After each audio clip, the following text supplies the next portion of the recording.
Hi, I'm Kelly Vaughn, and welcome to Inside Indy. And today we're having a big celebration on the set. We are celebrating the 90th birthday of, I would say she's a legend, an icon. Just the list goes on and on. Old person. Not really. At least not in my mind. She is Barbara Boyd. Hi, Barbara. Hey. Welcome to Inside Indy. Good to be here.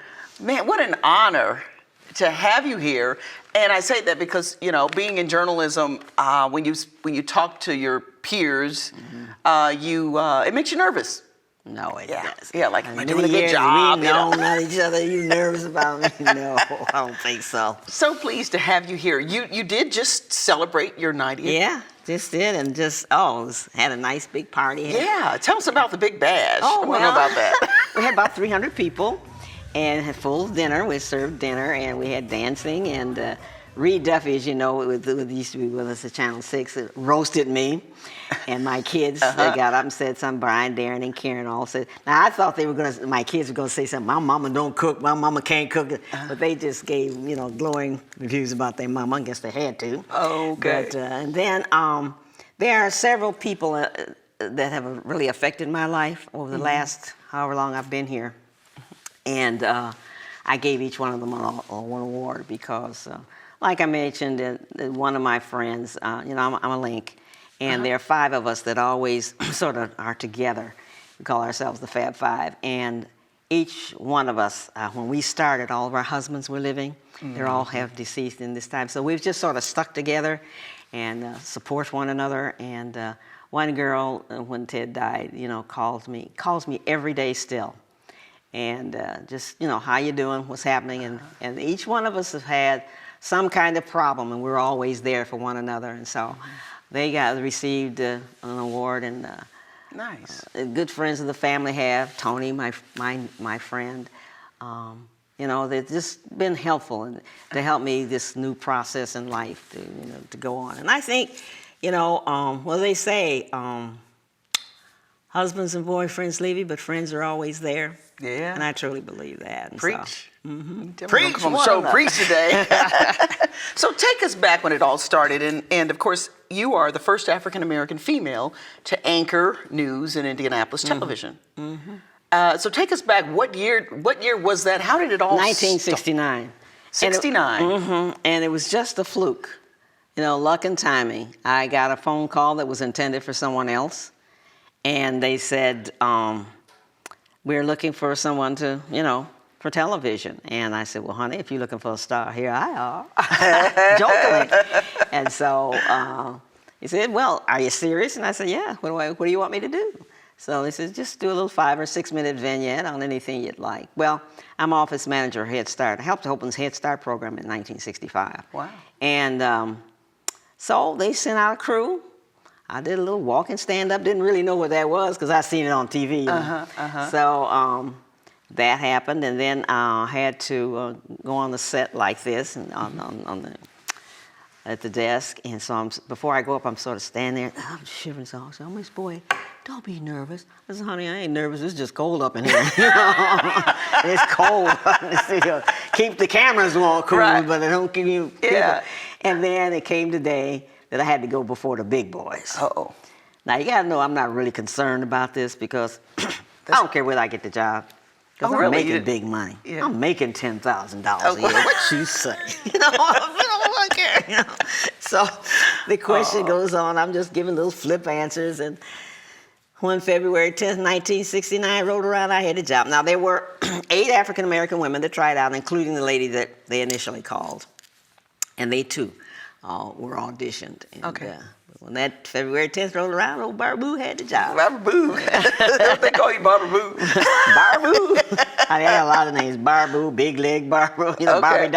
Big Crumb, who I used to work with the Purdue Extension on Art Castles, always called, "Hey, Barbie doll." Oh, Dick, please. Don't call me Barbie doll. I love it. I love it. I love it. So, wow.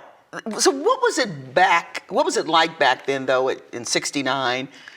You're the first. There's no one else, another female like you on the air. What did that feel like? Were you afraid? And what was were people receptive to it? It didn't bother me. Number one, I just never thought about I was the only one at the time, you know. But the more I did, when I went out into the community, and people said, "Oh, we're just so proud of you," blah blah blah blah, you know. And I'm saying, "Oh, they are." And then it hit me. There was nothing else that I could do other than to be the best that I could be, because people in the community, failing was not an option. It just wasn't.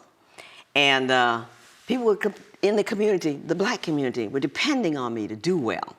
I was depending on me to do well. My family was depending on me to. I thought I was doing okay. It really didn't bother me. I didn't think about it really until people in the community started saying, "Oh, you know, you're the first," and I'm saying, "Oh, yeah. I am, yeah, You know, because you're representing us. Yeah, representing. That's right." And you know, I think that any of us that have positions that are normally a white position, and you know as well as I do that you have to work harder for what you get, and you have to work harder to earn respect not only of your colleagues but the people that you're working for and to. And so that was my, after people start saying things, Plus, you're one of the few women on the air. I actually have some old VHS tape of a news story that I captured back in the day, and it's Channel 13, and it's all men across the anchor desk. And it must have been, it was the King Bell murders. I don't know if you remember that case, but that was maybe, 78? And it's a lot, there haven't been a lot of women, let alone an African-American woman. Well, I think I was the only woman in the newsroom for a year or two. And then Linda Lupier came on, and that used to be with Channel 8. And then I think Evie Burge was there. Evie Burge was education reporter. And that was it. And then I think at 8, what was her name? Her husband was a doctor. I don't know. But I think she was like one of the first women in television, period. And, you go about and you do what you got to do. I remember, as Bob said, at our station, at Channel 6, many of us had beats. We were called franchise reporters, and you were responsible for your segment. And I was a consumer reporter. So Bob Gamble, who was the news director at the time, said, "I want you to take the consumer, do a consumer story." I said, "Okay." So I went out and did a consumer story. Every morning we have what you call a story conference. And it always amazed me. And, after I got there, Monday morning, where did everybody get the idea to do a story? I'm trying to say, they just got here. How do they know what to do? So I figured out, you had to do, get your stories together Friday, Right. Gotcha. Gotcha. And so Bob said, "You got your story, Bob?" I said, "Well, I did want." He said, "No, baby, that's your beat." So I had to go about trying to build that up, and boy, it wasn't hard when people know what you do. They call you, And I don't know anybody yet that doesn't want to be on television. I've been places where black folk don't even go. Yeah, they want to be on television. Yeah. I don't care what color you be. That's true. That's true. But I remember the first news conference I went to. Passed me by with the release, gave it to the white photographer. Oh. I said, "Hey, buddy, here." I'm the one. Okay. And so when people in the field, when the police begin to know who you are, when people at agencies begin to know who you are, the problem sort of smooths out. And not only who you are, but the power you have. I don't think people really understand. Yeah. You don't know how people hold on to your words. And the one thing that Bob Gamble insisted upon is to be accurate and be ethical. Because people hold on to every word you say. Words are powerful. Very and if you're a respected person, Howard Caldwell, one of the most respected men here in journalism. If Howard Caldwell said it, it's right. Must be so. That's right, And that's nationally, too. So when Barbara Boyd said so-and-so on a Consumer Report, it must have been right. Right. Because I had reached the level where people began to trust you. To trust. Trust. Yeah. So and that's important, to build up trust. And another thing, I think anybody that works on there they have to be very careful about how they conduct themselves in public. People look at you, you know. People say to today, why are you going out all dressed up? There's a certain way people look at you, right. You know. And so I'll still carry on, you know. I don't go out looking like a hag. Right, you go out like you're getting ready to anchor the news, huh? But I mean, it's a perception that people have about you that they hold. Which is why I always loved radio. Because that whole thing of having to be on all the time, and in radio you can come in the jeans, which I know you guys have half jeans on the desk, you know, but we could have the T-shirt on at the top and But that pull was your never hair a back in a problem for me ponytail. because I always dressed well. Okay. No, I know you are quite the fashion plate. So No, not that. yeah. But I'm just saying, you know, we didn't have a lot of money or anything, but I was always clean. And teacher asked me one day, "How you get to be so? You got a little starch dress on every day." I'm clean every day. That's my mama said. You be clean every day. You ain't got nothing else. We gonna please be clean every day. You know. There you go. There you go. You know. You mentioned the videographer or the photographer, which you probably called him back then, handed, because you were doing film, right? Yes, then film. Yeah, because we filmed, the video, now digital. He bypassed you and passed it on. And we're going to have to take a break. But when we come back, can we talk a little bit more about your journey? And did you ever face blatant discrimination during your career? Okay, we'll talk about that. Okay, we'll talk about that and more with Barbara Boyd when we come back.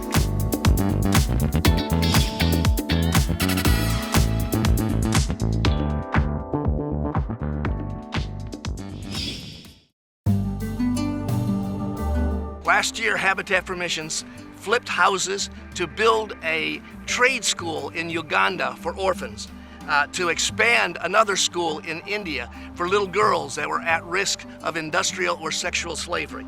Right now, we are in the process of doing a build specifically for a group called Beyond the Storm, a disaster relief organization here in the U.S. We have in the past raised money for missionary doctors, for Bible college professors, for church planters on every continent of the world except Antarctica. And we're ready to do more. We've had inquiries from missionaries in Russia just recently, another one serving in Zambia. And all we're doing is looking for more homes that we can put our tradesmen to work to renovate them, to sell those homes so that we can continue to donate money to Christian Mission. So if you're interested in selling a house, please contact us.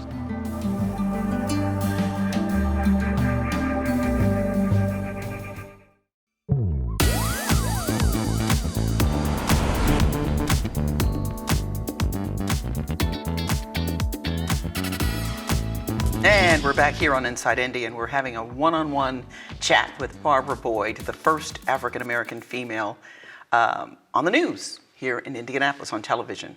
Barbara, we had left the last segment talking about discrimination. And did you face much of that? Because you started in 1969, so it was obviously a different day and a different time. Well, other than the fact that, you know, that first event when I went to my first news conference and he handed the news release to the white photographer and passed me up. And I think one other time, this was really good, went on a murder. We'd all been on assignment somewhere else, and we got the word to go to a murder on the avenue. And the policeman on the beat didn't know me. He said, "You can't come in here." And I don't think it was because I was black. I just think he thought I was just a woman Trying to get in there, right? Because most of us cannot walk on the scene of a homicide. So we were coming into the story, you know. Right. And but I tell you who was with me. He used to work for the recorder, Snoopy or Snippy. I don't remember his name, but everybody knew him. He said, "She's with me, that's all right." I'm a photographer, and I just followed him right on in. Okay. And I think this is very funny. We were out again on a story, and there was a pea shake house on College. So they sent us there for, I guess they had a shake-up or something. And this is what, again, about perception. So I said to the cop, "What's a pea shake? What's it all about?" He said, "You know." I said, "No, I don't." You really didn't know? No. Because I had a pea shake story I covered one time. And, He said, well, come on in, I'll show you. And I said, Ah. oh, you know, he says, and then he showed me what it was and how it worked. And so he came on and he said something about the blue book. And again, I said, what's the blue book? Okay. And again, he said, you know what that is. So there's this black guy said, he says, Jimmy, come over here, show me your blue book. He said, blue book? What blue book? Oh, what would you know? Right, I don't know the blue book. Oh, that's funny. But it's just, the perception was, because I'm black, I'm supposed to know what You're supposed to know what that, okay, yeah. I didn't. Yeah, okay. Okay, no, that's good. That's all right. That's good to hear. I'm not cool anyway. Derek Thomas came in one day and he was talking to some other people in the office talking about wolf tickets. And they said, what's a wolf ticket? He said, well, Barbara will tell you what a wolf ticket is. Tell them what a wolf ticket is, but wolf ticket was a wolf ticket. I don't know. Well, don't Barbara. But see, then we assume you guys know it all. So that just tells you, too, that, you know, you can get thrown off sometimes. You have to do your research. And what I love is that you got there and you still worked through it, you know. Yeah, yeah. And you laughed about it pretty much. We did. Yeah. Those are the only three things that I can really call it. But I really never had a problem. I didn't allow myself to have a problem. I went on and did what I had to do. It's your problem, not mine. If you Right, had a problem right. with me. I love your attitude. The story about that you did about yourself and your journey and your battle with breast cancer. So what year was that? Because of course I still have that vividly in my mind. I think it was 71 or 72. Yeah. Okay. And I think it's been 47 years. So you're a 47-year survivor. Yeah. And that's why I wore my scarf today. You said it was not pink, but if you look closely, I see the pink. Yeah, there's the pink lady. So I take it 1 in every 8 women are survivors or something. Yeah. Used to be 1 in 5. Or yeah, Used to be 1 in 5 when I was, you know. Well, I went to 3 people. I went to the station doctor. I went to a regular, my OB/GYN guy, and I went to the guy that finally did the operation. And I remember the day I went in, and I went to the doctor, and he says, "Yeah, I think something's there." And I was on my lunch hour, and I tried to be strong, coming back, you know, singing to myself, quiver, you know, trying to be all strong and everything. And so I had, the doctor told me, he says, well, we're not quite sure whether, you know, we're going to take some tests. And so, yeah, it was malignant. And so this is what my doctor did that even the nurses didn't know. When I came after the operation, or what I thought was the operation, I came into the room and the nurse says, well, looks like you're out of the woods. I said, oh, I'm half dozen. Yeah, thank you. So then the doctor came in and he says, well, Barbara, we're going to have the operation Wednesday. I said, well, what did you do in there? He says, well, I always book a smaller operating room first to make sure it's what I really think it is. And so later on, I said a couple of days later, we went on and in. But he had a hard time getting me in there. He said, when they first told me about it, he said, well, we're going to do it on so-and-so date. I said, well, you know, I'm going to be out of town on assignment, and when I come back, I'm going to Chicago to a party, and, you know, like, I don't have time for this. Right. We're going to do it on a Wednesday, so. Oh. But I was taking it very lightly, you know. I wasn't trying to stress about it, but I think I was just trying to push it back. I didn't want to be afraid, you know. I didn't want to think that I'd die, though some people saw. Because you just gotten the job. That's right. That's what 6, right? I told my husband, I said, I don't have time for this now. I said, I just got this job. I have to do well, you know. That's how I'm looking at it. I ain't going to die now. I got first black anchor woman. I don't think I'm dying. And I think that's part of it, though, the positive attitude. I mean, you did not let it. Well, you know, there's so many things that happen to you that cause you to be the way you are. Okay, let me tell you what's been going on in my life and who helped me through all of this. Number 1, I had the breast cancer. Then our house blew up. We lost everything. I remember that. And then I had a perforated colon, diverticulitis, vertigo, lower bowel obstruction. Oh, the list goes on. And I got to tell you, there's some reason the Lord still allows me to be here. You know, in adversity, some good things can come. I had breast cancer. Now, that was bad. But from that, I traveled all around the country. I did other stories on breast cancer and making women aware of the importance of breast cancer, self-breast examination and early detection. Went all around the country talking on radio and television. Even met Betty Ford. And my intro to her was, "Hey, bosom buddy." Oh, she cracked up. We had a ball with that. And then my house blew up. Okay, now that was bad, but the good thing about it, we were out of that house 15 minutes before it blew. Are you kidding? We stayed in a hotel, and from that, I think we bonded a little more with our kids. You know, at home you're working, get food, and then go get your homework. You know, but we were a little closer and got together a little more. And so, you know, from adversity, some good things can come, and so I have had all those adversities, and the Lord has seen fit for me to stay here. And I hope He's not finished with me, because I got things I think I want to do. Oh, I can tell you do. Wow. I mean, it's just amazing. And, you know, I've known you for some time, and to me, you're the same as you were when I met you probably, I don't know, was that 30 years ago? Mm-hmm. Well, What year did you come off Channel 6? 'Cause 94. so it was right before that. That's when I first met you. I'm still the same, I'm just boobless on one boob. And I've seen her wear high heels this high. I just want you to know this. Short people wear high heels, now I'm telling you. Short, tall, whatever. I can't wear them, and it's amazing. And then she wobbles. Okay. Yeah, I love Yeah, that. you I were love the wobbling dance, at a period. birthday party that we had this past holiday season. Yeah, we have some video of that, so I'm gonna try to find that so we can run that under this interview. She's in there, wobble baby, wobble baby. I'm like, I love to dance. yeah, you Zumba? I Zumba, yeah, and I think that people say, you know, what's your secret to living this long? Number one, my mother was 103. She wore high heels till she died. Wow. And sound of mile. He said, "How you doing, Miss Andre?" She said, "I know who I am and I know where I am." So, you know, and always a positive attitude, and and I just tried to follow her in her footsteps. Matter of fact, I had a little talk with the Lord, and asked Him for 104 years. I want to be one up on my mom. Wow. And we can go past that. So you might be underestimating there. Longer, Yeah. I just did MC the birthday party for a lady. She's 109 years old. Wow. Lives alone, does her own cooking. Wow. Aunt Bernie's. Because it's not just aging, it's the quality of life. And you were just amazing. I mean, and in my mind, I try to put it in my brain like, this is how old she is, but I've never really gone to where what your true age is. I've just always known you. It's like you're like Dick Clark. You just stay. Of course, my niece the other day was like, "Who's Dick Clark?" She doesn't even remember Dick Clark. So anyway, or like, "What's a typewriter?" yeah, there you go. So now, what is the secret to your longevity? I mean, tell us about like what an average day is for you. Exercise. What do you eat? Is that Everything. a part of it? For real? What do you eat? Yeah, for real. Anything, ribs, chicken, fried foods, grease, sweet potatoes, macaroni. We were talking off the air about organic, so I was thinking, oh, she must have an organic diet. Organic's too expensive. Well, there's that. Banana's a banana, organic or not. Yeah.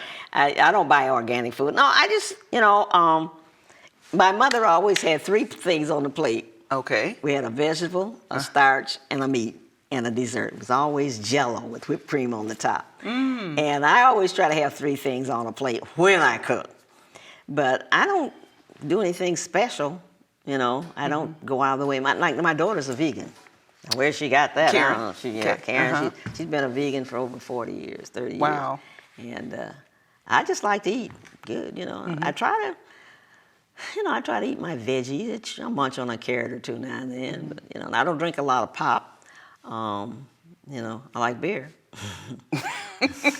Okay, I ain't mad at you. I think the key though is just staying busy, staying active. I'm on several boards. You got to always go to a board meeting. I do Zumba, dance, walk every once in a while.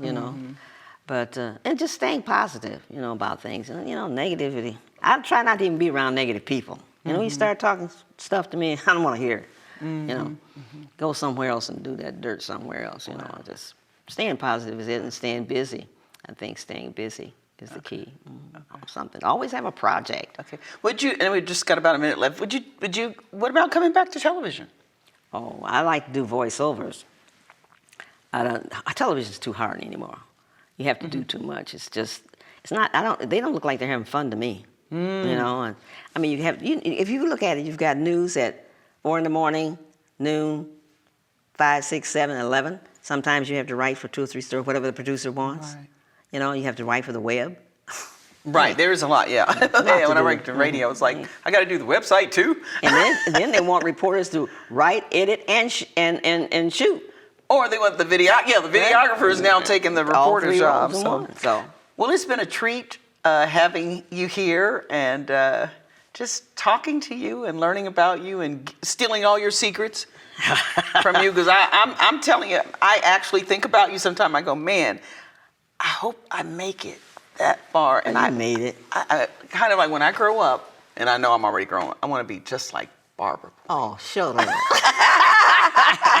Thank you, Barbara, and I'm gonna let you close the show because you've been doing this for quite some time now, longer than me. So do your thing. All right, here we go. Hey, you all have a great day and stay on top of the world.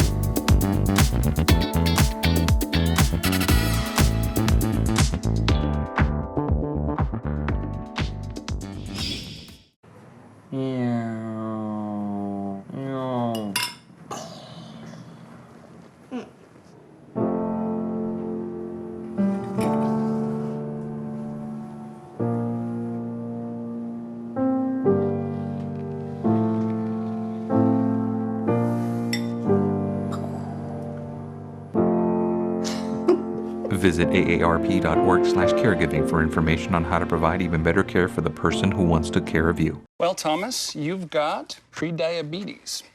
But with more exercise and a change in diet, it can be reversed. I've tried exercising. It just makes me hungry for bacon.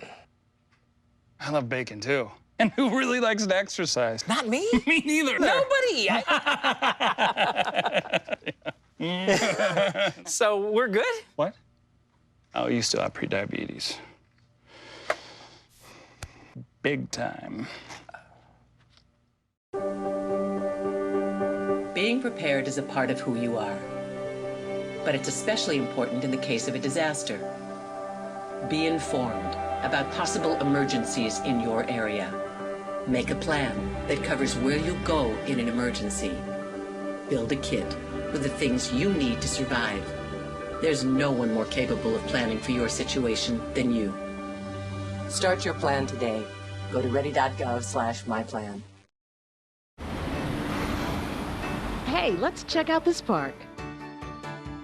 Oh, wow, that's really cool. To find a great local park or forest near you, go to discovertheforest.org.